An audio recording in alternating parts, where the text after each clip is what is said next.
নমস্কার বন্ধুরা, আমি বাহারি কিচেনের চ্যানেলের তরফ থেকে আজ আবার চলে এসেছি একটা নতুন রান্না নিয়ে। আজকে আমি করে দেখাবো নিরামিষ শশার তরকারি।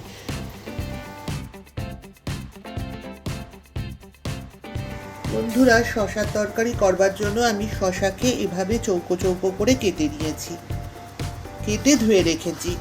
আমি 7 থেকে 8টা শশা নিয়েছি, আপনারা এর থেকে বেশি বা কমও নিতে পারেন। এখানে 8টা শশা কাটা রয়েছে।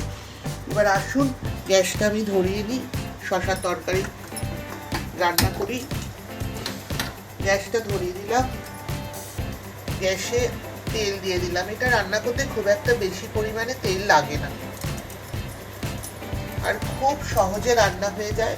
খুব সাধারণ উপকরণ, গরমকালে এটা খেতে খুব ভালো লাগে এবং খুব ঠান্ডা ঠান্ডা শরীরের জন্য বেশ উপকারী।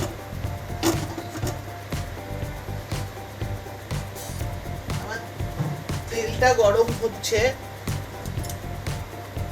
আমার তেলটা গরম হয়ে গেছে। আমি এতে কালো জিরে দিয়ে দিলাম,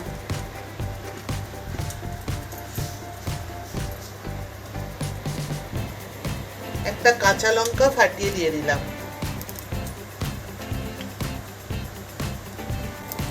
ফোড়নটা একটু হোক, তারপরে আমি শশাটা এর মধ্যে ছেড়ে দেব।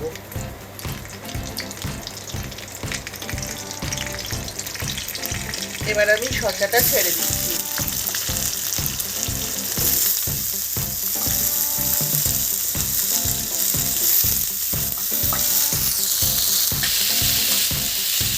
নিরামিষের দিনে আপনারা এটা রান্না করে খেতে পারেন।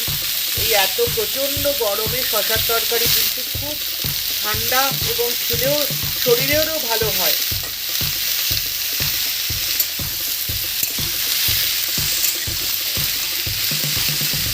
এবং ঝটপট রান্না হয়ে যায় এবং উপকরণও সেরকম বিশেষ একটা বেশি লাগে না।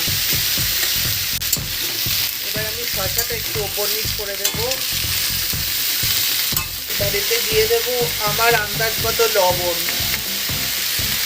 শশাতে খুব একটা বেশি লবণ ভালো লাগবে না, তাই আপনারা আপনাদের আন্দাজ মতন বুঝে দেবেন। 1/2 চামচ হলুদ গুঁড়ো,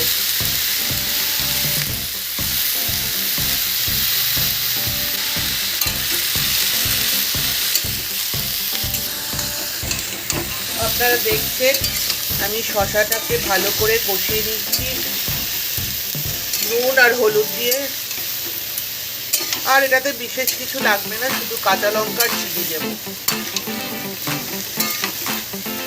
আপনারাও এটা রান্না করে দেখবেন এবং আমাকে অবশ্যই কমেন্টে জানাবেন আপনাদের কেমন লাগলো এটি।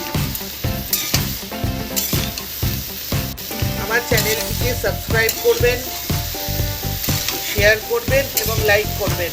পাশে থাকা বেল আইকনটি প্রেস করবেন।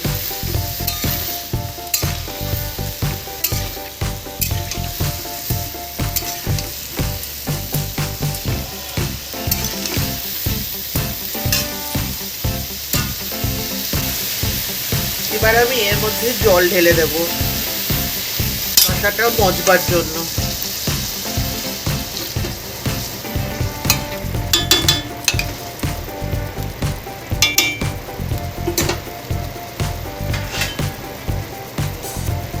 এবং একটা ঢাকনা দিয়ে ঢেকে দেব 5-7 মিনিট, যাতে রান্নাটা হয়।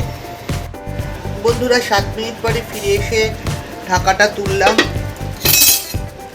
দেখুন আমার যথেষ্ট পরিমাণে জল টেনে গেছে। এবার দেখবো শশাটা সেদ্ধ হয়েছে কিনা। আর একটু হলে ভালো হয়। আর জল আমি আরেকটু টানিয়ে দেব, তাই জন্য আমি আর একবার ঢাকাটা দিয়ে দিলাম। আর একটু জলটাও টেনে যাক, শশাটাও আর একটু সেদ্ধ হয়ে যাক। আমি ঢাকাটা দিয়ে দিলাম, 5 মিনিট রেখে আসছি। ঢাকাটা তুলে দেখবো আমার শশার তরকারি কতদূর হলো। আমার শশার তরকারি দেখুন বন্ধুরা হয়ে এসেছে। এবার আমি এর মধ্যে 7-8টা কাঁচা লঙ্কা ভেঙে দিয়ে দেবো।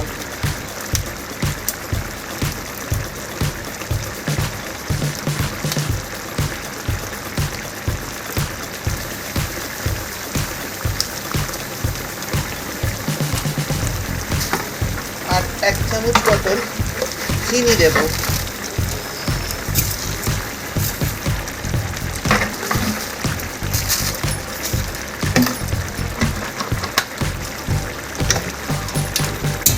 এবার এটাকে উপমিশ করে দেব। আমার শশার তরকারি রেডি। এটা এত গরমে শরীর ঠান্ডা রাখতে সাহায্য করে, এটা খেতেও বেশ ভালো এবং নিরামিষের দিনে একটা খুব উপাদেয় তরকারি। আপাতত আমার শশার তরকারি রেডি। আমি গ্যাস অফ করে একটু স্ট্যান্ডিং টাইমে ঢেকে রাখলাম। বন্ধুরা, আমার নিরামিষ সিম্পল শশার তরকারি রেডি। আপনারা এটা যদি আপনাদের ভালো লাগে তাহলে অবশ্যই আপনারা নিজেরা রান্না করবেন এবং করে খেয়ে আমাকে কমেন্ট করে জানাবেন কেমন লাগলো। লাইক করবেন, শেয়ার করবেন এবং আমার চ্যানেলটিকে সাবস্ক্রাইব করবার অনুরোধ রইল এবং পাশে থাকা বেল আইকনটি প্রেস করবেন যাতে আমার রান্নাগুলো আপনারা তাড়াতাড়ি পেয়ে যান। ভালো থাকবেন, সুস্থ থাকবেন। আজ আসি।